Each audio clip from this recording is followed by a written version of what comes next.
You're watching Toronto Sports Rush on the Bet Rivers Network. Hey guys, it's Sara Civian on the Toronto Sports Rush channel, part of the Bet Rivers Network.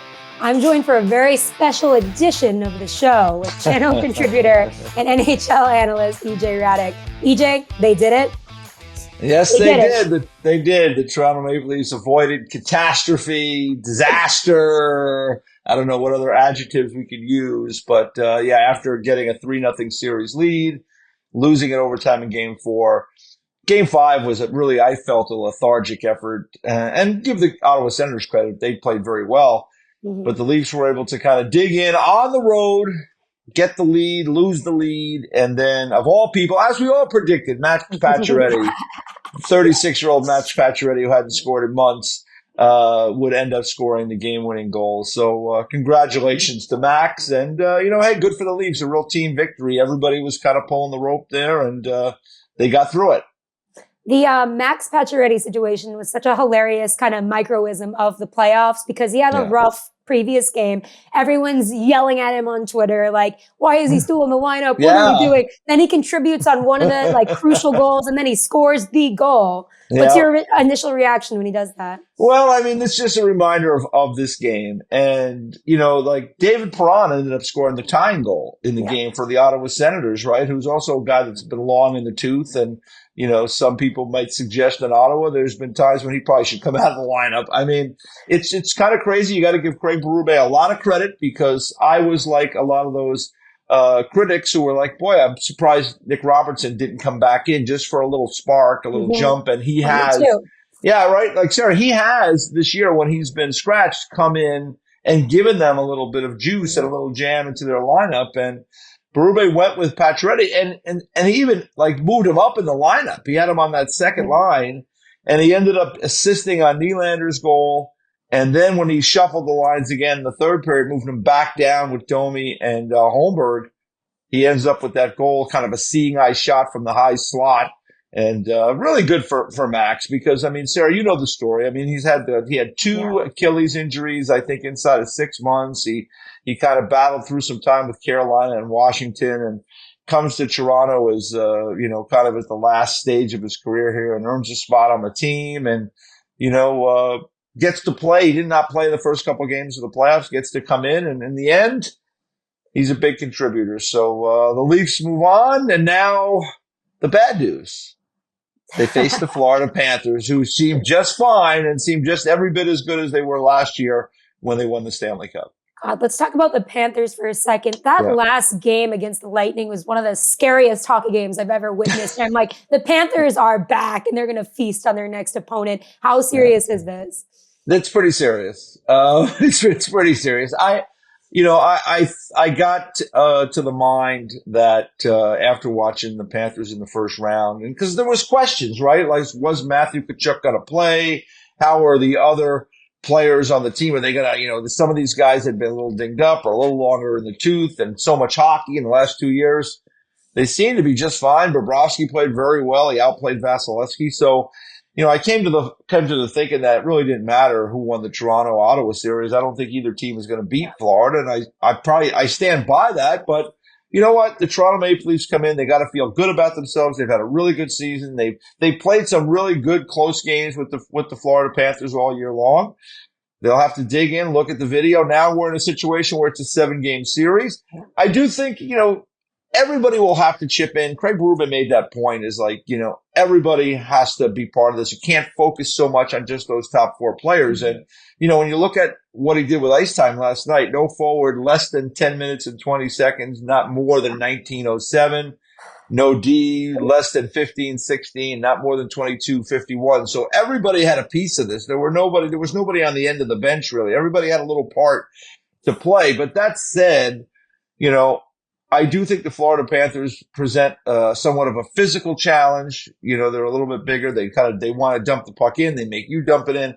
I do think there are moments in this series where, in particular Matthews, because he's a big, strong guy. He's going to have to deliver a few blows in this series, and not pass. I mean, a couple of years ago they played in the series, and Florida won. I believe they won in 5 2 years ago en route to a trip to the Stanley Cup Finals in which they lost to Vegas. But Sam Bennett is a catalyst for the Florida Panthers, and he doesn't pass on opportunities to deliver a blow and make a big hit. And I think Austin Matthews in that series, he had an opportunity to deliver a blow to Bennett, and he passed. And I think that's a learning experience. We're in the playoffs now. I think every opportunity that you have, especially against the catalyst, the guy who is the guy that you have to play through, I think you have to take that opportunity. So we'll see where it goes. These guys have all learned a little bit over the last several years, obviously. And, a shout out to William Nylander, who almost didn't play last night because of a technical error with Alex Nylander's name somehow being in the lineup, but they caught that. That would have been mind boggling, right, Sarah? That would have been like peak Leafs. That just would have been, and maybe he would have scored. Whoever knows? But yeah, that's true. Luckily, they avoided that. Yes, but I just want to quickly just say about Willie. I just want to just say, I was critical of him in Game 5. I didn't, there was some moments in the game I thought he could have worked harder. I thought that back check on the shorthanded goal left a lot to be desired. But I'll say this: last night he played, I thought, with a little more intensity, had his feet moving more. And, at the end of the game, Lawton blocks that shot, which is a great moment for the Leafs there, and the puck comes free. Nylander really, won that battle, got to the puck and put it in the empty net. So these guys, those guys have to be moving their feet and playing hard all the time. It was a good effort there from Nylander. Obviously, 2 goals on his 29th birthday. William Nylander, to be clear. Nylander. Yes, that's correct. Yeah. You brought up 2 important points here that remind me of other teams in the playoffs. Like the time on ice thing, you're looking at the LA Kings and they're doing the exact opposite of that. And that's why they kind of get the axe. You look at what Connor McDavid said. He knew what they were doing. And when it was time to pounce in the third period, when all their players had played like 3/4 of the game because they have a really short bench. Yeah. God, that was like really transparent. And you can't do that. And that's what the Panthers do best, where they have such depth that they can kind of roll out every line, and you see Nate Schmidt getting game winners and things of that nature. So they got that depth. The Leafs have done a good job at acquiring that depth. And Berube, like you said, good job with the time on ice. Yeah, he's really, listen, he's won a Stanley Cup. He knows what it's all about. The Leafs, we've talked about it all year, Sarah. This is a different group, more contender than pretender, as I've said a lot this year. And, they'll be tested. There's no question. It's a very difficult path to come through the Atlantic Division. The Panthers are so good, or feeling so good about their team, that at the end of the season, right, they didn't care. They were resting guys. They didn't worry about, whether or not they finished first, second, or third. They were like, let's play whoever we play. When we're playing well, we're not concerned about that. And I think, John Cooper talked about it after that series loss, Lightning Panthers. And he said, we were a team that knew how to do it, and now they know how to do it, right? There's teams that know how to do it. And I remember asking Butch Goring years ago with the Islanders, about which cup was the hardest. And he said the first one. And when I asked him why, he said simply because, after that, we knew how to do it.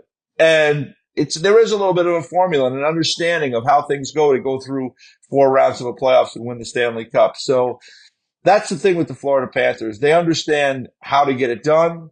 They're happy to play on the road. They're happy to play at home. They get behind. They don't worry. Their special teams just take care of business.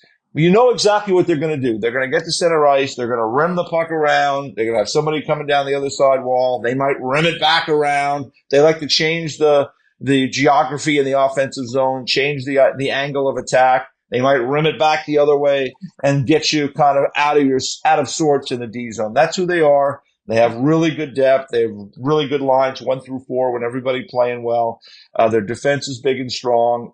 Ekblad will not play in the first game, but it hasn't seemed to bother them. They're 3-0 in the games he hasn't played in the playoffs. So, this is going to end in Sergei Bobrovsky in net. This is going to be a monster challenge for the Toronto Maple Leafs. I don't think they will win this series, but that said, they understand the task, I think, a lot better now than they have in the past. So we'll see how things go as we're getting ready for Game 1. I would think it would be maybe Sunday or Monday night in Toronto. Yeah, let's put the Battle of Ontario to rest for 1 second before we move on to more opponent stuff. Who are your top 3 players of this series? Well, I mean, I mean, that's a great question because like a lot of people contributed for Toronto. I think Stolarz has to be one. I thought he played very well earlier in the series. It was a tough look last night when David Perron scored that goal. You really, you feel for the guy because of all these storylines we've talked about. And it's like, oh no, what a bad time to give up a bad goal.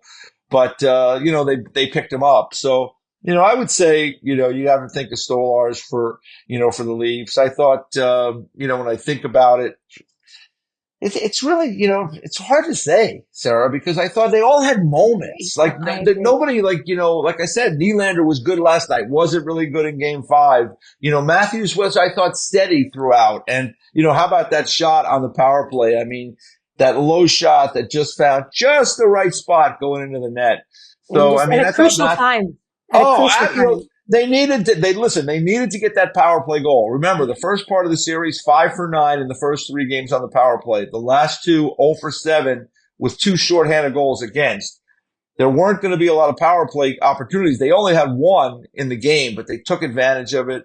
They got the lead in the game. So, I mean, I guess for me, Matthews played well enough that he was steady and he didn't panic in the series. I mean, he wasn't Connor McDavid by any stretch, but he played well. I mean, those guys played well. And, on the back end of things, I mean, the guys like Lott with that block shot last night. I mean, that's why you go out and get those back end players. And, Craig Berube had him on the ice in that situation. I mean, that's why you get him, is to be in those situations. And that was just a great effort to block that shot, and it led to the winner. On the other side for Ottawa, I will say this. I mean, not that we didn't know Jake Sanderson was a great player because he's a high first round draft pick, but, and played for Team USA in the 4 Nations. But boy, he was terrific for Ottawa. And the Senators, I mean, if these two teams play again next year in the playoffs, it might be a different result because the Senators' young players are really pushing forward. Yeah, there were a few things I needed to see out of them in the playoffs to really feel like, okay, these guys are as good as we think they are, right? And I think they did, for the most part, prove that against. We forget the Leafs are, because they're cursed. We forget they actually are one of the best teams in the league. But that's a measuring stick for them. Yeah, it really is. And Toronto, I mean, think about it. We started out 0-3, 2 of the games in overtime. For the Ottawa Senators, I mean, this was the first go-round in the playoffs. And, they learned and they got better as they went along. You could see that. I thought Travis Green did a nice job of managing his group. And, David Perron said something that was really interesting when you think about young players in the playoffs. He said, he goes, I don't really feel you've played in the NHL until you've played in the playoffs. And he goes, I don't really feel you've played in the playoffs until you've won a playoff game. And I thought that was really interesting from a guy who's been in a lot of big moments. He was a Stanley Cup winner with Vegas, or St. Louis, lost with Vegas. So, or it might be reversed. I mean, as I look back on it, there's a lot of these cups, but the bottom line is like, he understands it. And at the end of the day, for the Ottawa Senators, they did learn, a lot, I thought, in the series, and they got better as it went along, but the Leafs found a way to break through. So on to Florida. Who needs to step up against the Panthers? Everybody. Everybody. Again, I look to, I do look to Austin Matthews because he's the big, strong, leader of the team. And, I think there are going to be moments when he's going to have to play, maybe a little bit more physical brand of hockey. And, he's good. We'll see. These guys, those, the core 4 or whatever you want to call them. I mean, these guys have been through a lot of pain in these playoffs with, really hard losses. And, that hardens you. And they know what the task is. They know the Florida Panthers are hard to play against. They played them in the regular season this year. There were some really tight, tense games. I think the Leafs penalty killers are going to be an important part of this because we know going back to the regular season, special teams made a difference in like 2 of the games that Florida won. They played 4 during the season. So, it'll be a tough challenge. I don't think there's any question about it. Everybody's going to have to be pulling the rope. We'll see what Craig Berube decides to do with his lineup. Bobby McMann is someone that's going to kind of have to step up again. He hasn't had a goal in 17 games. He can be an important player in this series. Matthew Nyes, already an important player. He was probably one of the best players for the Leafs in the series, so you could add him to that group of a handful. But like guys like that are going to have to they're going to have to contribute. They're going to have to play, in those hard areas, Sarah, because that's where the Florida Panthers play. They win wall battles and then they get to the puck to the net and they try to outnumber you there.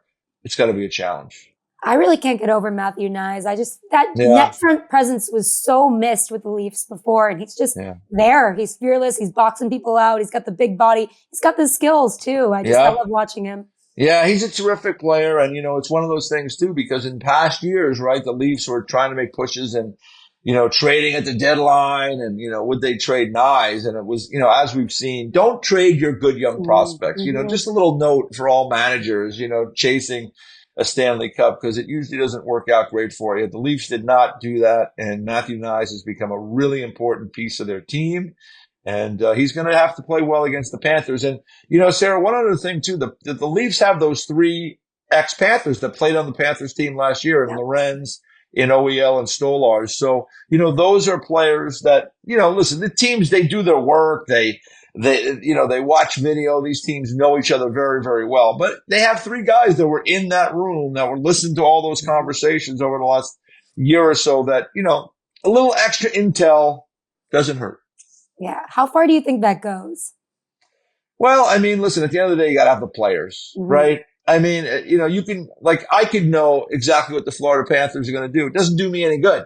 No good. Can't do it. They're just going to do it. That's right. Can't do it. So, but I think for the Toronto Maple Leafs, right, these games are close. I mean, for the most part, it's rare. Like what the Panthers just did to Tampa, it's rare you get a 5-game series. A lot of times these games, they go 6, sometimes it goes 7. The games are hard fought. They turn on odd plays. Ottawa could have easily won that game last night. It was a tight game, was tied late in the game. So, the intel helps reinforce the scouting report. If there's any little details, those guys will know those details, and it just gives you a little bit of help. But you have to perform, and you have to have good fortune. I mean, last night, Pacioretty, I think in the first period, hit the post on a really good chance. A little bit later, he throws that shot through traffic. It catches the corner and goes in. I mean, these games are so close and so hard fought. You have to have some good fortune in the games as well, and you have to work for those breaks. So we'll see. Like I said, it's going to be a tough task. I mean, I'm not gonna sugarcoat it. I mean, it's Florida Panthers are the defending champions. When I look at them right now, I think they're going to be hard to beat. But we'll play the games and we'll see what happens. You talk about luck and the Vegas Golden Knights just getting those bounces and getting that.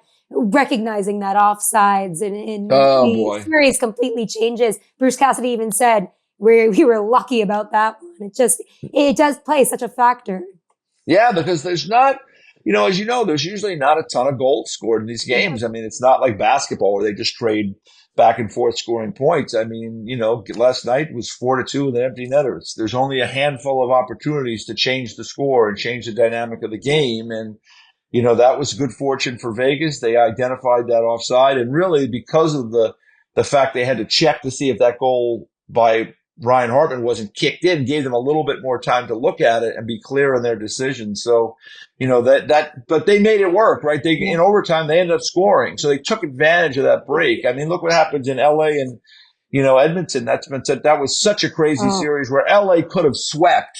They were in that position to sweep the series basically with the way they had played, but they blew leads in games 3 and 4. They had that challenge, which was an ill-advised challenge and, kind of turned things a little bit in Edmonton's favor. And then the Oilers take off and win the series in 6. So, little things can twist these games. The problem for the Leafs moving forward is that the Florida Panthers have been to back-to-back Stanley Cup finals. They've won the Stanley Cup. They know all the adversity. And they're going to be a tough nut to crack. So I look forward to watching the games because I do think that the Leafs are a little bit of a different group this year. And whether or not they win the series, I think that is true. But this will be kind of the ultimate challenge to take on the defending champs. In a way, you can look at it positive or negative.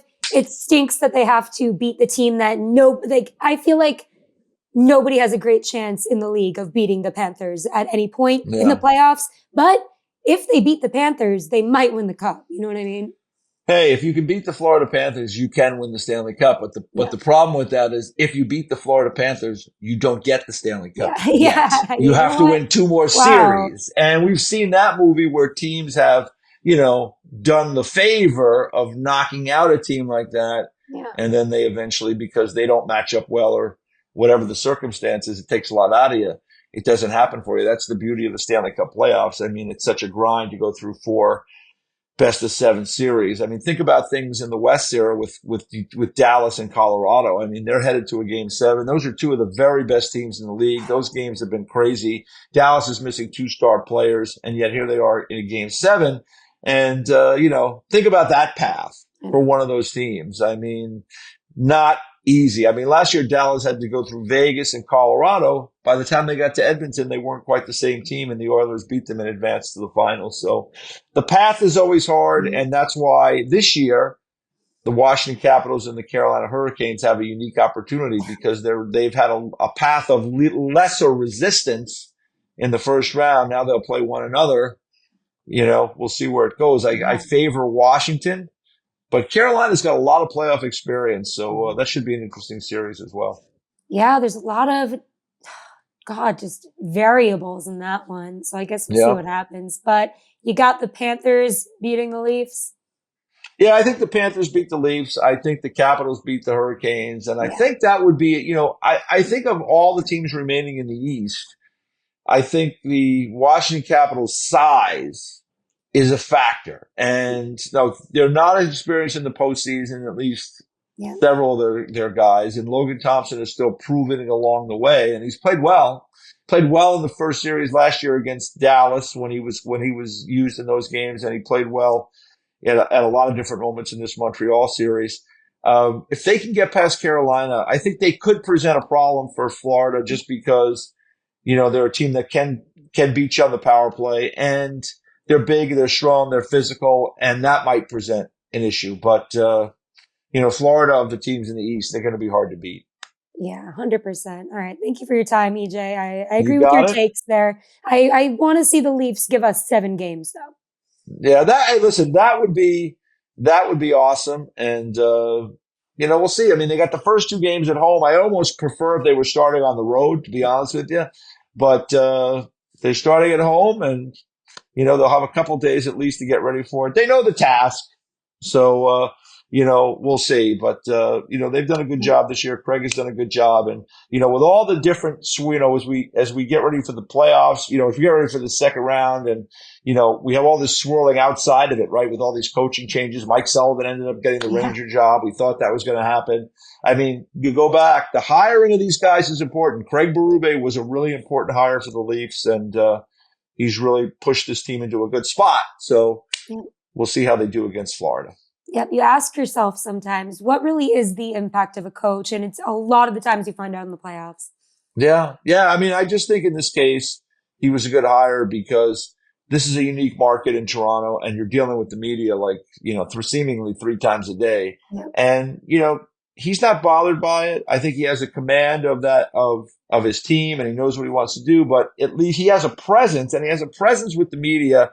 And I think they're a little intimidated by Craig Berube. He's got a presence, and everybody knows what he did as a player. He was a tough guy. He doesn't say a lot. Yeah, there you go. And he doesn't say a ton. Like he limits he'll give you an answer, but he doesn't go on long diatribes about anything really. And I think that's really wise in this market. So he's been a good fit for Toronto. We'll see if the players, we'll see if the group that's assembled this year can handle the challenge of the Florida Panthers, because it is quite a challenge. Yeah. Thank you so much, EJ. Y'all listeners have fun in Maple Leaf Square. Thanks for watching Toronto Sports Rush on the Bet Rivers Network.